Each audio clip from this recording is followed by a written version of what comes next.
Okay, tonight, for this first session, we're going to be thinking about how can we be engaging in our preaching? Like, what makes a sermon interesting? And so what I'm going to do is kind of give you kind of a top 10 things that might be helpful. You'll find the handout's called Session 2, Part 1 on the top, so you can see that. And by the way, I want to say up front that what I say today should be held in tension with what we looked at last time in regard to authority in preaching. And so if you missed that, definitely revisit that. So I don't want to revisit that, but please know that it should certainly be held in tension with that, but I don't want to go into that too much. So here's the thing. I believe that preaching has the power to change lives. Like, I've experienced it, I've seen it. I believe that preaching is God's idea and is a vehicle for life change that should not be replaced. I've seen at times where people try to replace it. In church, we'll just have small group discussions. It doesn't change lives, right? There's something powerful about preaching. At the same time, it's well known that preaching can often be hard to listen to or simply boring. And we've all heard loads of jokes to this effect, right? Like, for example, a child wearied by a boring sermon was heard to say, "Mother, pay the man and let's go home," right? Or another one, "If everyone who fell asleep in church last Sunday had been laid end to end, they would be a lot more comfortable," right? Like, we're aware of these sorts of jokes. But as well, what I'm thinking about when I'm thinking about what makes a sermon interesting, something that can be really hard for us as preachers, even soul-destroying, is when our passion doesn't connect with the people we're speaking to, right? You pour hours and all this energy and effort into a sermon and it doesn't connect. You know, you pour your heart out, you're vulnerable, your heart is laid bare, every bit of energy is left in the pulpit or on the stage, and it doesn't connect, and it leaves us feeling lonely, and it can be painful, it can be confusing. Once for me personally, I was leading a Bible study in my dorm room when I was at the University of Wisconsin. And I was really stirred up by all these verses on hope, like this massive biblical theme of hope. And so it was stirring me deeply, but I hadn't figured out how to articulate the significance of them. And so I'm leading this Bible study, almost going through one verse after another on hope. And in the middle of it, finally, one of the most keen in this group, like he was super keen, but in the middle of it, he stopped me, interrupted me with his frustration, and asked what the point was. See, in that moment, there was a massive disconnect between what I was feeling and what I was communicating. And so a key question that's behind this is that people are often asking in their own minds and bodies is, why should I listen? Or is the energy required to follow what you're saying worth it? And at any point, in any way that someone decides it's not worth it, their attention will go elsewhere. They'll save that energy. In which case, when that happens, our preaching is effectively pointless. And so communicating in a way that connects, that stirs, is incredibly important. Now, bear in mind, to a parent that has been up all night caring for their newborn, nothing is worth it, right? And on the other end, to a person that's keen in their faith, you might be able to say anything and they will stick with you. People have different abilities within a congregation. Individuals even have different levels of ability on different days at different times of the day. But here's what I want to do is I want to take you through some points. Now, I'm going to go kind of fast through some of this, but some points that will help us with this. And my goal really is that your preaching will have greater impact. Again, like a sermon doesn't connect if people aren't listening. And so let me kind of move through some of these. Pay attention. There might be some that connect with you more than others, in which case pay attention to that, because that might be really rich discussion for you later, right? So number one, purpose matters. Again, the question, why should I listen? Give a talk to teenage boys about sex and they'll be engaged, right? Ken Davis wrote a book, How to Speak to Youth and Keep Them Awake at the Same Time. The thing I found surprising about that book is how much the book deals with purpose. And so as part of our purpose, and he goes through this at great extent, is that we need to have a clear focus. And so in one sentence or in 30 seconds, can you describe what you're talking about? And you should then keep to your purpose. Like we should be like a great storyteller where every detail matters, where it's all leading somewhere. And if in that light then, if what you're doing doesn't fit within your purpose, let it go. A helpful way, by the way, to clarify purpose sometimes is just to try to describe, as if to someone else, in normal language, what you're talking about. If you can't, or if you're boring yourself in that moment, you know something is wrong, right? Another helpful thing that I find for defining purpose is a prayerful question. And the question is, what do I hope will happen in the lives of the people listening? And so if you can pray that prayer essentially from a pastoral heart, that will quite often, I find, that really focuses my mind and my heart on what really matters. What is this about? What am I doing?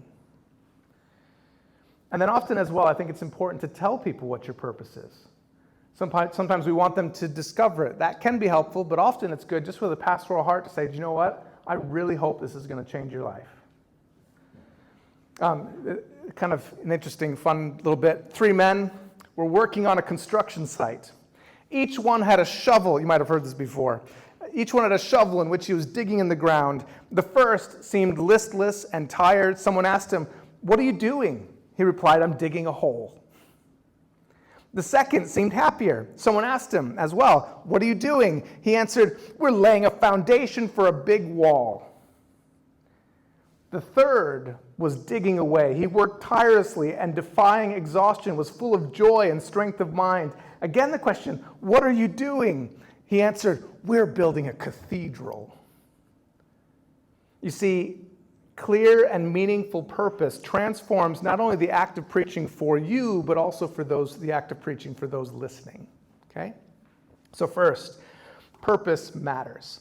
Second thing, and this is often missed in regard to preaching, as the significance of this, but use tension. Tension, again, often not regarded, but it should be. It's super helpful for keeping people engaged. Like often with your passage, with what you're looking at, ask the question, where's the tension? But think about this. Movie makers know this. They know they need an inciting incident within the first few minutes that will pull the audience in. They need tension. And by the way, if you look for tension in the teachings of Jesus, you will find it all over the place, right? Like, whose face is on this coin? With questions. He was often using questions that can be incredibly powerful as it causes the listener to seek for equilibrium, right? Tension. But now bear in mind that tension in a sermon is very effective, but there also needs to be a sense of progress and resolution so that you don't lose credibility, right? So if you build up tension so big and people leave going, that tension wasn't addressed, then you will lose credibility, okay? So be careful about that. So secondly, use tension. Third, be relevant. Again, the question, why should I listen? The reason being relevant is important is that a person will be more engaged if they see their life and their concerns in what you're saying. For this reason, personally, I don't see application as something to be bolted on the end, but something that should come up throughout a sermon. And so I want people to have an inner monologue where they're constantly applying what I say to their own lives. And so, again, be relevant. Fourth, you'll see this is a kind of a cheat code, have fun. Like, if you are having fun in what you do in front of people, if people think a laugh might be coming, their body and mind find it easier to pay attention. Right? And this is because there's an immediate reward for the energy that's required. Now, of course, don't force this. It needs to be true to your own personality. but it's incredibly effective for keeping people's attention. Number 5, share stories. Again, this is similar to having fun, but share stories in that the energy required to listen to a story is often less. And so the payoff for listening is expected. It's intrinsic to the form of a story. Check this out. I read an article by Shane Snow, and I put a quote from this in your notes, about the ability for shows to create what's called an immersive attention span, where people can watch for hours. And this was citing a poll with 73% of people saying that they have binge watched something on Netflix. By definition, that's watching for over 5 hours straight. So really interesting to learn from that. How on earth can you cause someone to have an attention span that's 5+ hours, right? And here's what he writes. When we encounter a story that we can relate to, our brains pay attention. We subconsciously gravitate to the familiar. That's not enough to sustain our attention, though, so a good story hooks us with the familiar and then uses novelty as a mechanism to keep us going. What's really afoot here? A great story triggers the subtle emotional centers of our brains, so we care enough to keep going. Novelty triggers surprise, delight, fascination. Tension triggers anxiety, curiosity, cravings. Relatability triggers empathy, nostalgia, happiness. And when you weave those things in combination, you can string together a longer attention span. Now, of course, that's learning from the realm of movie making, but of course, there's things that we can learn when it comes to preaching. Number 6, connect with the mind and emotions. What does a sermon mean to you? How can you help people connect with the emotions in the passage? See, and I encourage with this for people to share personally while being careful not to overshare. But it helps if it's connected to your mind and emotions, then you can communicate that. It helps other people to go on a similar journey. And so in how you preach, be a pastor. And don't fall to the temptation to sound like you're the smartest person in the room. That's not what people need. Number 7, engage the senses with your language or props. And I put it in that order on purpose, with your language or props. I strongly prefer language, but I'll explain.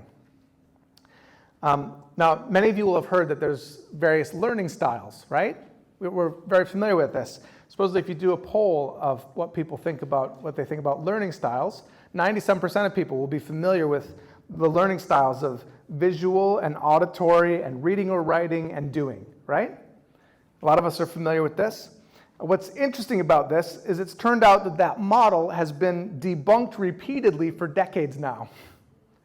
In other words, whenever they try to test it scientifically, they find it doesn't hold up. And yet it's been taught to teachers and in all sorts of situations over and over again. What is true, however, is that combining different modes of learning is more powerful for memory and retention. So, for example, seeing images with words tends to be more memorable than just words or images on their own. And quite often when we've heard that with learning styles, you need to make all your teaching in a particular style if it's going to connect with a particular type of person.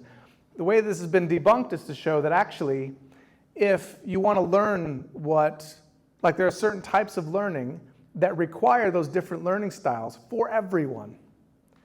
And so it's just helpful to use a variety of different ways of communication. In my early days with youth, with preaching, actually, let me back up for a second. I want to explain something I think that's happening here when it comes to language or props engaging the senses. Essentially, your brain processes information faster than anyone can speak, right? And so to fill in the gaps, what I think happens is people have an inner conversation, inner monologue that's going alongside what you're saying. The important thing to me then is that inner conversation is adding to what you're saying or to what I'm saying instead of being a distraction. And so in my early days with youth, sometimes what I would do is I would preach at a fairly fast pace as a means of keeping people's attention. And I eventually learned that due to this inner monologue, that it can be more effective sometimes to speak slowly, so long as what you're saying is significant. And then that inner monologue is at work. See what's happening there? And so this also connects to how I would use visuals or props when it comes to preaching. I look to only use visuals or props when they meaningfully add something to the sermon. Instead, I would rather use visual language so that someone's inner monologue is creating imagery far beyond what I'm ever going to put in front of them, right? And so the key question here is whether we're engaging enough for the brains of those listening to stay on topic instead of wandering elsewhere. By the way, there's a church I was at in Canada that did something really innovative and stupid when it comes to some of this, okay? And they basically went, okay, if hearing something and seeing something causes you to remember it better, then what we'll do is with the sermons, we'll have lots of images that will come up to reinforce the sermon. Now, you can see how that idea makes a lot of sense, right? In practice, it meant that someone had the job of like, okay, I've got the sermon manuscript, and I need to find hundreds of images that will, and so what would happen is they would have images flashing up the whole sermon, right? Boom, boom, boom, boom, boom, the whole time. In reality, what this meant is it was more of a distraction than it was a help. In fact, what you could remember, you come away from the end of a sermon going, I have no clue what he talked about, but that was so funny, that picture, because it didn't line up with what he was saying at all, right? Massive failure. Engage the senses with your language or props. And you want that inner monologue to connect with what you're saying. And then number 8, have a good balance of challenge and familiarity. Again, back to this question, why should I listen? There's a quote from Martin Schlesky about how this works in music that I put in your notes as well, when he says this: with any music, if the measure of familiarity is too high, we take the piece to be aesthetically trite, unappealing, and crude. We feel insulted because we're not challenged. But if there's too little familiarity, we feel that we have been handed over to a random series of events. We feel humiliated because we are overtaxed. I think there's a similar thing that happens in preaching. You've experienced this. You've experienced where someone, either everything they're saying doesn't make sense, and you can't figure out what to grab onto, and so your brain goes, it's not worth the energy, and so you turn off. Or the opposite, you go, everything they're saying is a Christian cliche that I've heard before. And again, it's not worth listening, so I turn off.